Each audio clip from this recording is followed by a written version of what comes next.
دوستان عزیز سلام علیکم.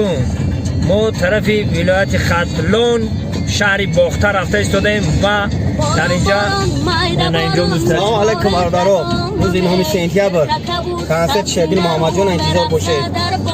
اینها باران باران مایده باران میبارد در باغ می کرتا کبود سبزی نرو میرقصه در باغ می کرتا کبود سبزی نرو میرقصه در باغ می کو محمد جان چقدر که تیاری ها روز 9 سپتامبر در شهر خرقانتپه باختر همه شما را انتظار دوستان عزیز. مرحمت بیاین اینا گلاونی رژیسور مراد جان دوستی عزیزم. مراد در سری پاورات در درنی اگرات کم تا کگم چی؟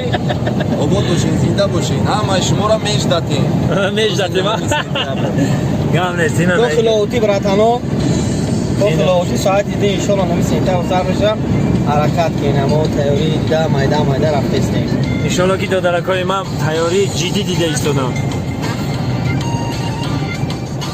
خب زنده باشین.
تشکر زیاد بازم مبارک باشد. این خرسندی و این خانه آبادی وقت زیاد نمیگیریم، سرجم رقص و بازی میکنیم.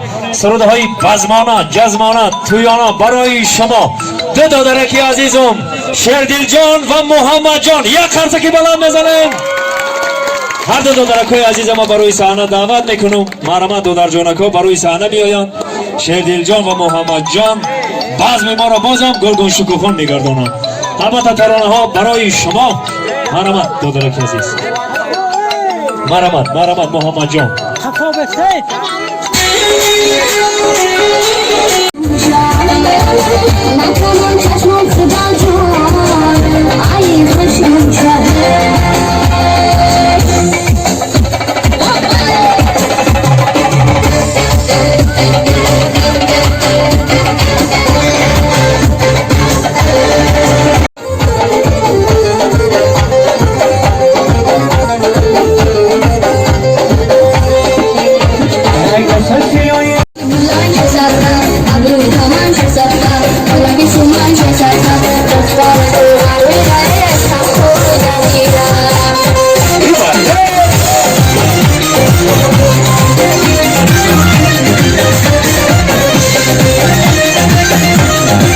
دوستان عزیز اینا دو دارکای ما کنسرت دارن به قریبی در کاخ لاهوتی ایجاد کاخ وطنه کاخ لاهوتی ده اینا شهر باختر.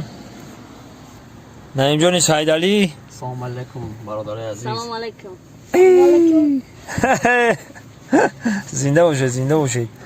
خیلی روزی 9 انتظار میشین. 9 سپتامبر یک بار دیگر استقلالیت مبارک هموطنان عزیز.